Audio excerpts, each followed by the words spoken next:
All right. Good morning, everybody. Thanks for joining us on this month's edition of the ABLM. We have a really good call with some really good content today, so excited to get going. Before we start, if anyone is new to these calls, so if you have a question during the call for anything that we present today or anything from our content presenter, please feel free to enter those questions within the chat box, and we'll get to them during the Q&A session at the end of the call. Okay, as always, quick agenda here. We'll have program updates from our team across our programs. Then we'll have a content spotlight from today from the MDIA, or National Digital Inclusion Alliance. We're grateful to have Angela with us on the call today. She's going to walk through some updates from their perspective. And then again, Q&A for both updates from our office and Angela's presentation. Okay, starting with the BEAD program at the state level. So far to date, we've executed 13 of 14 sub-grant agreements, including those providers listed on the screen. So Hometown, Brightspeed, SpaceX or Starlink, okay, Aristotle, GC Computer Works, which you may know by their brand of TCW, Amazon, Premier Holdings, Texoma Fiber, Natco, Windstream, Decatur Telephone, also known with their brand, Rally, Clay County Connect, and lastly, AT&T. So again, 13 of our 14 sub-grant agreements have been executed in the BEAD program to date. Really great numbers and really excited about the progress we're making there. Obviously, 13 out of 14, which means there's one remaining. So we are working collaboratively and continue to do so with Comcast to finalize the contractual details for them and complete that agreement, and we expect to do that soon. So, 3 program awardees, including Resound Networks, Ozarks Go, and Waco, have withdrawn from the program. So we are actively soliciting new bids from existing BEAD program awardees to cover those locations from those 3 previous awardees. And I want to take a second to make this point. No location will be left behind. Okay, so this is not unique to Arkansas. This is generally a part of broadband programs, including BEAD and including across states in the country. And so we've had a couple of folks withdraw from the program. But again, I want to reiterate that no location is going to be left behind. And so as this has happened, again, we are actively soliciting new bids from BEAD awardees, and we will have a grant award for every location in the BEAD program. I want to make that clear and just reiterate that no location will be left behind.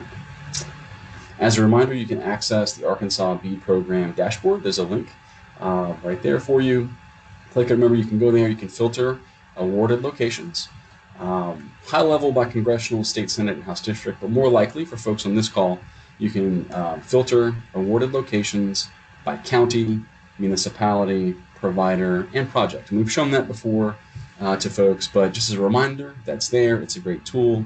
We get comments on it all the time, how it's helpful for folks, and just want to remind people that is available on our website and through the link here on the screen. Which again, if anybody's new to the call, after these calls, we do send out an email to all of you with notes from the call, a copy of the PowerPoint presentation, so you'll have all of those tools available to you post-call. Quickly here, again, staying with the BEAD program, this time at the federal level. Look, next month, NTIA's semi-annual conference for the state broadband offices is set for September. Okay, again, next month is actually in Nashville. This time, there's a growing expectation, okay, that NTIA will release what we're calling cleanup round guidance.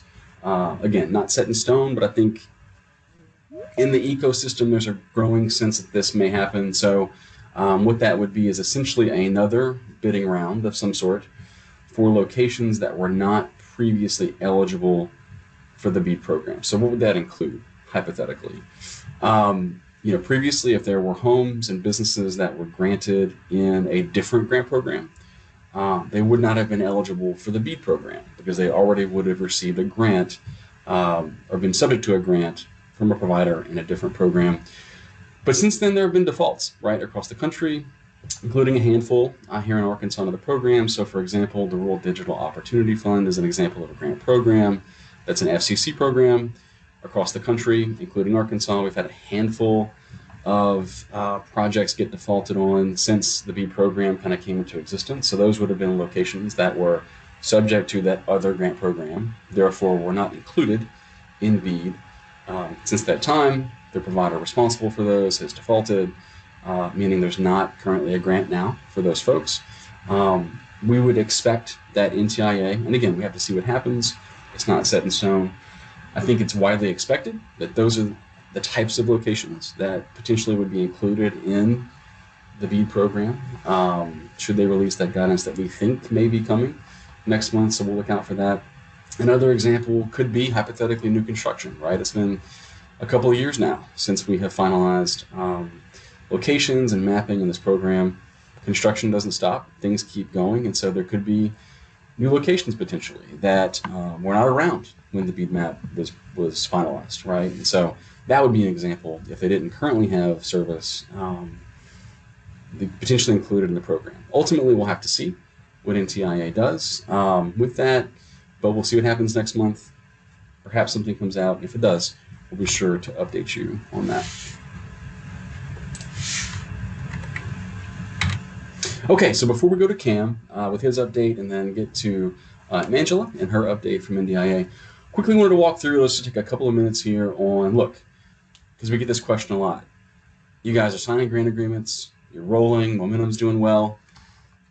Why aren't shovels in the ground? What's happening? So we're just going to quickly walk through the life cycle, okay, of broadband deployment, especially in the BEAD program, what that looks like, and why, just because we've signed a grant agreement doesn't mean there's a shovel in the ground the next day, okay? So first phase, really before construction, planning and preparation before construction begins on these projects, you kind of start with, okay, the ISP receives the sub-grant award, project scope, coverage area, build strategies are defined, engineering, sort of more detailed engineering and design work begins, which is really step number 2.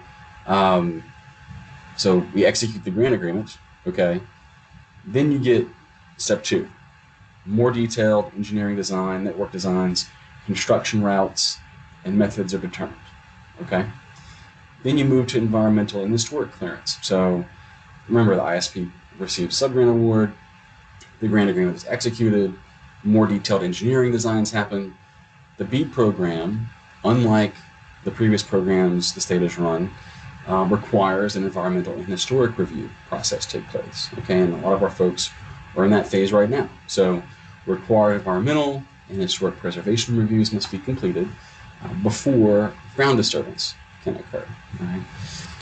Then they have to make sure that their permitting is in line, right? So applying for their permits and waiting to get the necessary permits where applicable to begin construction in those locations. And so then a notice to proceed would be issued by our team. And at that point, construction could begin, okay? So just want to lay out a couple things here. We'll look at during construction next and after construction too, but wanted to set the stage on why we've executed grant agreements and you don't necessarily have shovels in the ground today, because it's a process and we have to kind of continue to work through it, okay?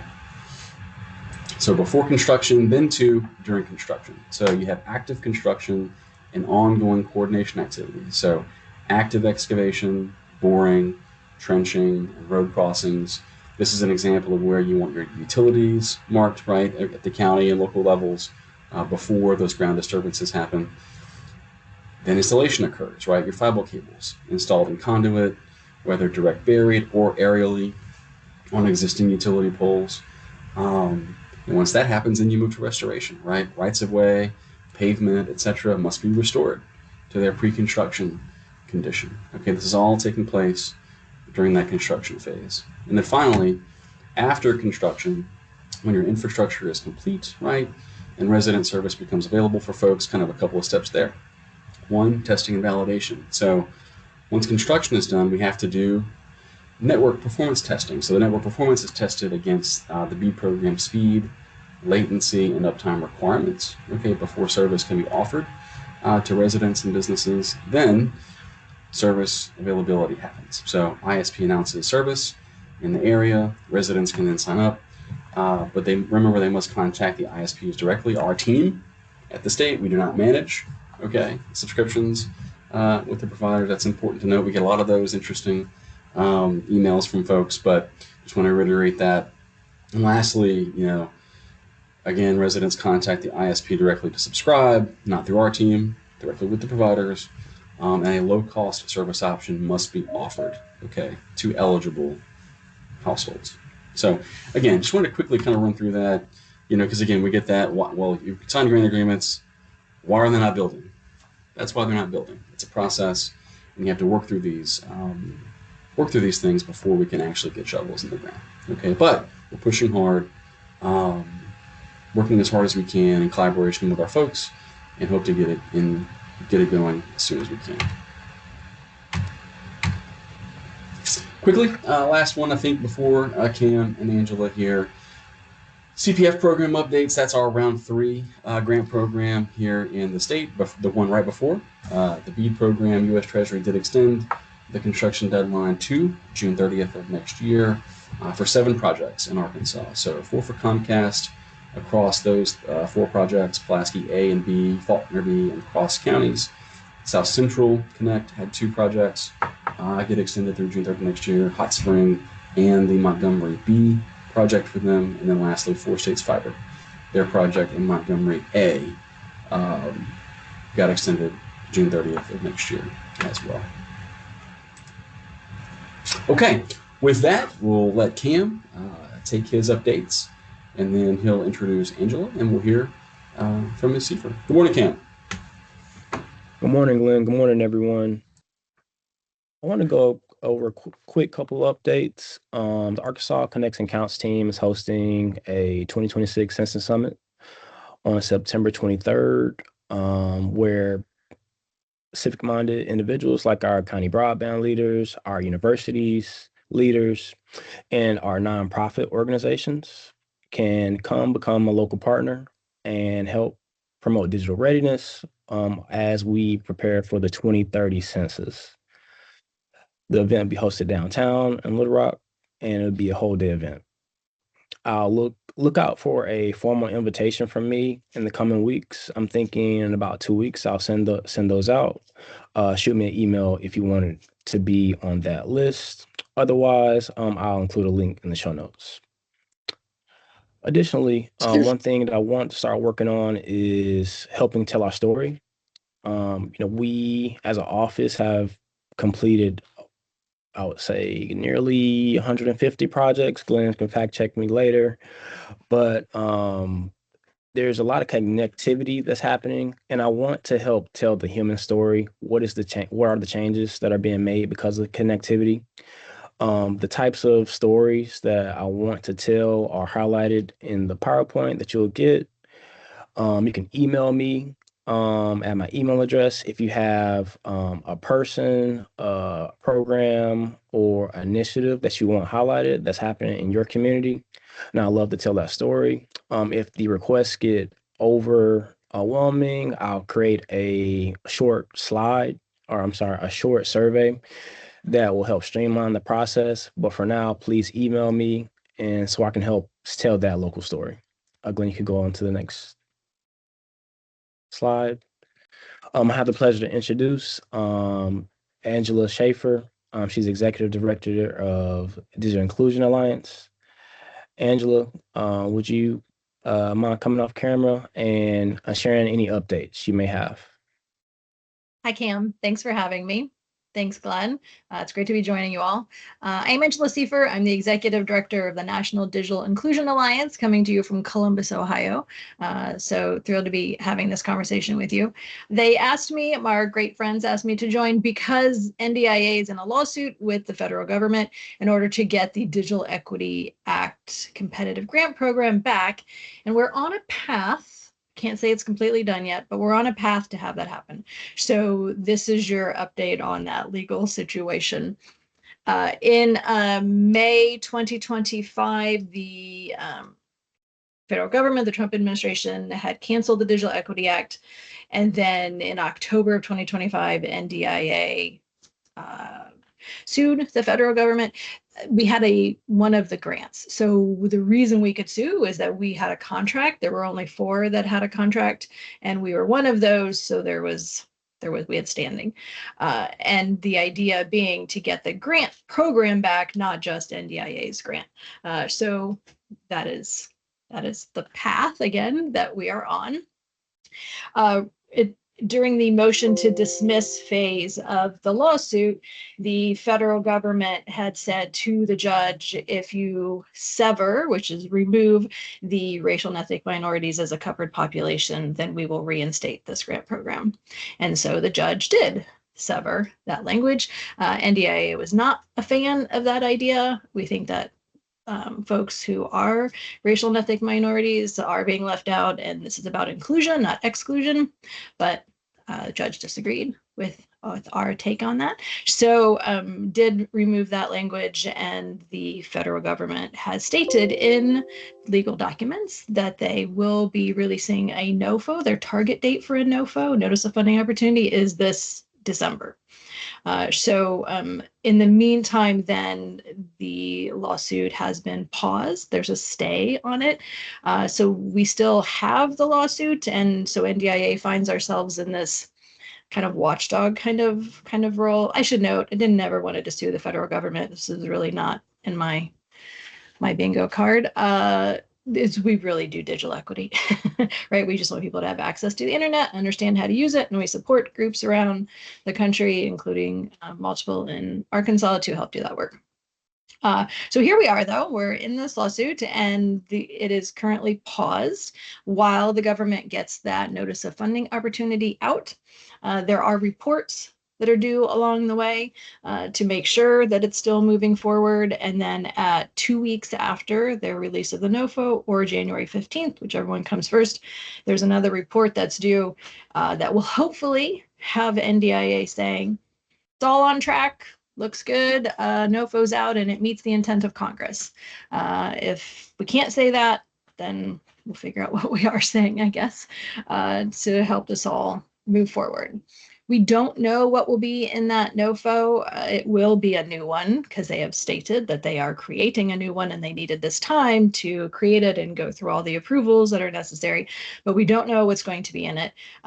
For a guess as to what might be in it, one could look at the Native Entities Grant Program.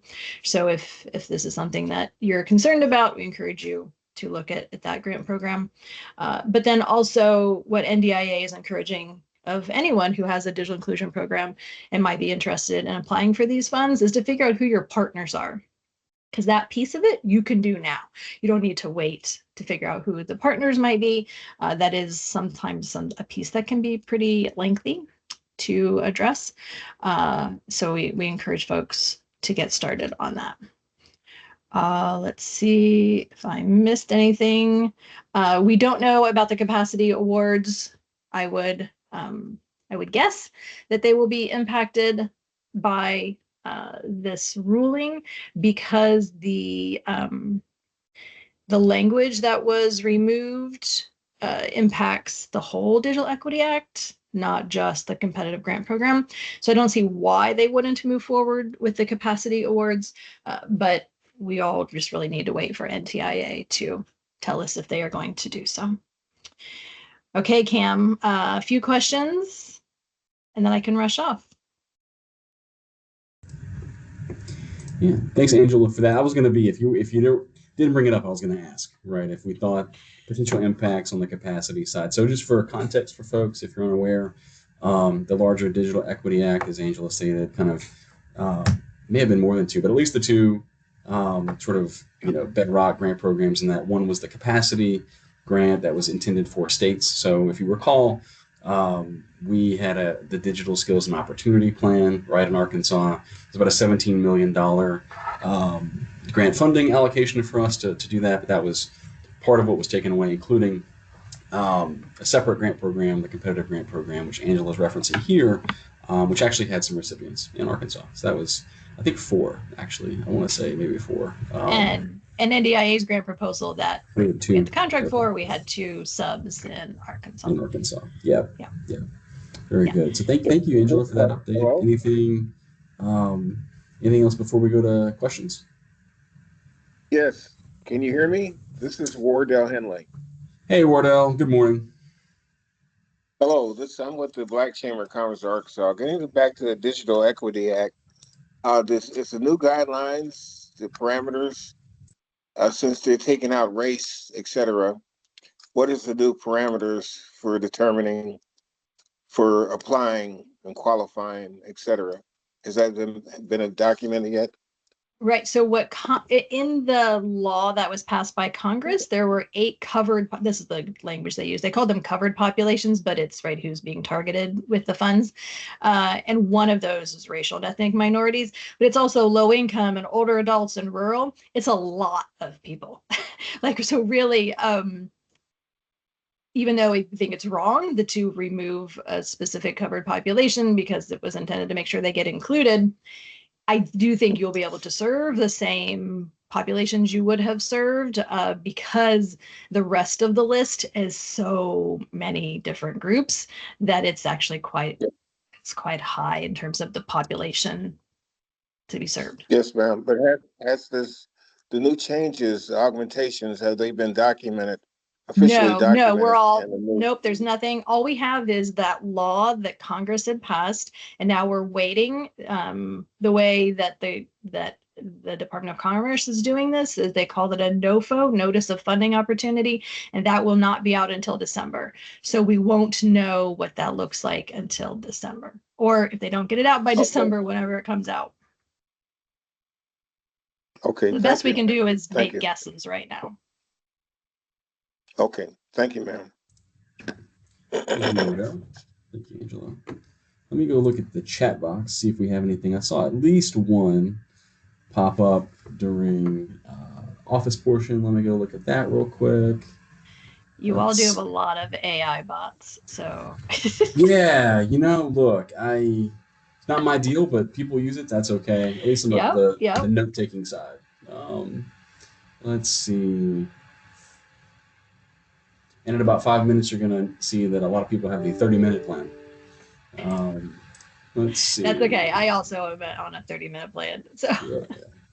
Yeah. Let's see. Okay. So Brandon asked, are there any penalties for those organizations that were awarded off that have now defaulted? Great question, Brandon. Again, it's an FCC program. Okay, so it's not administered through our office. There are, I don't want to speak for the FCC. There are structures in place, whether it's penalties, fines, payback, etc. There are some structures involved in that, but again, I don't want to speak for the FCC. So there are structures kind of around the idea that you're talking about around penalties. Depending upon the process, sometimes they negotiate on those things. There's waivers involved. It's a little complicated. So I guess short answer is yes, there is a structure relative to the general concept of penalties. It's not exactly 100% concrete. And because it's a separate program that we don't administer, I don't necessarily want to, go too detailed there for you.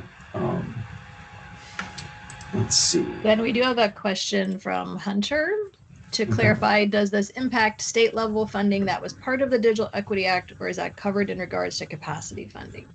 So sorry, we're using words that don't actually mean much to folks. The capacity funding is the state level funding. So that's the specific funding for each state to implement their digital equity / opportunity plans. So for you all to implement your digital opportunity plan, and those were allocated to each state with a formula basis. So that formula was using the covered populations. NTIA will need to revise the formula and then figure out how much each state would get, assuming that they do move forward with it, which I am hopeful, but we really don't know until we hear from NTIA. Yep, great answer there. Don, will this presentation be emailed to attendees? Yes, as always. Let's see, scrolling through.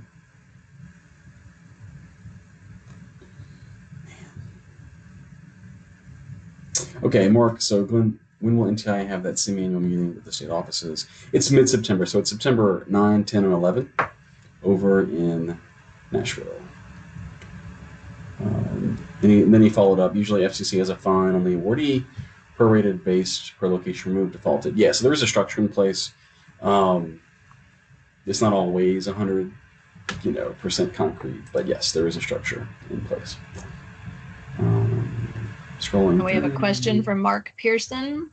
Do we anticipate DEA NOFO or non-deployment guidance to be out first?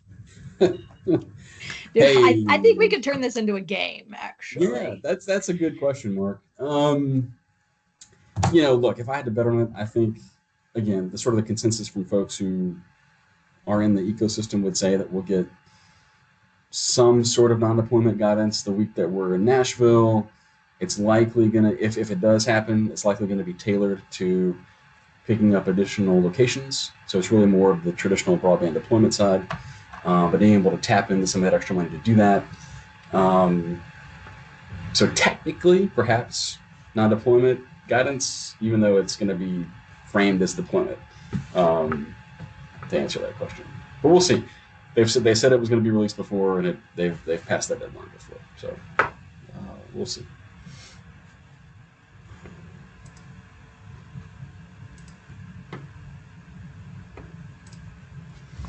Okay, we'll give it another minute here. You never know, someone might be typing out a long one. So we'll give them a second, and then we'll let Angela get back to her day in Ohio. Let's see.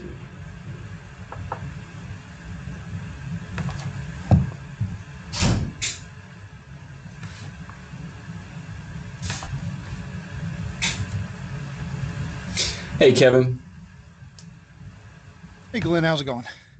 It's Friday, man. Thank goodness. Hey, quick question. So I've been to quite a few conferences over the last, month or so, and I'm still hearing, a lot of the ISPs saying that, their fiber orders are kind of getting jumbled around and, canceled, delayed, spread out, et cetera, et cetera. And I was just wondering, if this is a problem for any of the ISPs that have won BEAD in Arkansas, if this would be the right approach for them, if they're having problems with fiber deliveries, that's going to impact their scheduled deployment. They should send that information to you, maybe ask for a waiver to use non-BABA compliant fiber until the fiber supply is available. And is that something that they could send to you and you could collect and pass that on to NTIA? Yeah, look, great call out there, Kevin. Yes, I think if folks, and I made this distinction in Denver, I guess last week or week before. There's a difference in between a legitimate cost increase that folks are facing, like they gave a good faith effort to estimate inflation and so forth and have that in their budgets. And they tried hard to do that, and they did it, and they're seeing costs, that are just not what they expected, and they can document that. Yes, they should let us know, send that information to us as much as they can and document it. We can share that with NTIA. I think ultimately NTIA would have to work with us and approve those types of things. But yes, they should collect that, get it into us, document it, and we will be happy to pass that along. That's different from a potential awardee purposefully lowballing on the front end and then crying about it later. Right. So the way between that. So again, I guess the point is good faith effort, document it, have backup for it, and we'll be happy to evaluate it. And if we feel like. Oh, Glenn, I think you muted yourself by accident. And just while you're unmuting, quick question. So mine wasn't so much on cost, but it was on availability, right? You're still on mute. Yeah, sure. So that makes sense to availability. Yeah, that makes sense. Send that into us. Sure. Okay. Perfect. All right. Thanks. Sure. Okay. Thanks for having me, Glenn. I'm going to rush off. Yeah. Got good busy day, Angela. Thank you for being here. Appreciate it. We'll catch up soon. Thanks. Thank you. Mark, let's see. did Arkansas BEAD-LEO agreements include a low-cost option? Look, the low-cost option is program-wide, right? That is, as far as I'm aware, unless something changed, and maybe it did, the team will tell me. I'm not aware that the LEO folks were waived from that requirement, and so as best that I can, to my knowledge, the low-cost option is still a requirement on all of the awardees, including Starlink and Amazon. Go ahead, Mark. Yeah, thanks, Glenn. And I think just the question on that too, maybe on what's the best way to, I appreciate the answer there on that. Are those low cost options that were included in the BEAD agreements that are signed, are those posted somewhere, or what would be the way to ask about those? Thinking just more from the community side, like as deployment of those happens, like what's on offer to those residents that have a good SpaceX LEO award or an Amazon LEO award to know like what the agreement is? Yeah, great question. Let me circle with the team and see, A, if anything is currently, in the public domain that's available for folks to go click on and find it. And then B, if not, what are our options around having that publicly available? So I don't know offhand, so we'll double check on that. A, is something out there already? B, if not, what are the options on getting that out? I appreciate it. And what's most efficient too, because working in other states, I appreciate the good communication happening in Arkansas. But some of the PIR public information cycles may not be happening as efficiently as needed. But if there's a way to just ask a clean question and get the usable information, that'd be cool too. And then last comment, this has been mentioned before. I'm going to post our CU just GIS map we built of those bead buried fiber layers that overlap water systems, in case that's new to anybody on the call. And note that it's a little bit dated because it includes some of the awards that did not sign. But for now, the places with an orange outline is where there's some bead buried fiber in some part of that project that overlaps some Arkansas community water system. So if you're a community person on the call or the ISPs, I think getting word out to your manager, water operator, and the sooner conversations can happen between ISCs and those local utilities on locatabilities, like the sooner the better. And then any questions on what's there, let me drop my email. I'm just happy to answer questions on what that is. Since we're on the call, Mark, can we go ahead and schedule you guys for next month's call and have you guys present on this? Yeah, absolutely. We'll just do that. You guys will be the September content. You can walk through it for the folks. Thanks, Glenn. Thanks again for the good communication. Appreciate that. I won't comment too much about other places I'm from, but good job. It's okay. It's okay. Appreciate that.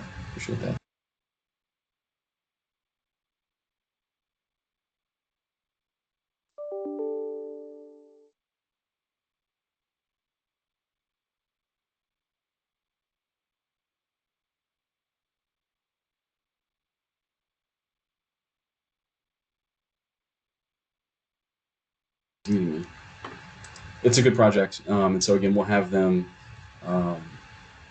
present next month and highlight that. And they can walk through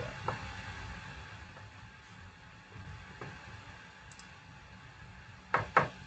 Okay, with that, we'll let everybody go. Look for the follow-up email and notes on the call. Thanks for joining us, and we will see you again soon. Appreciate it.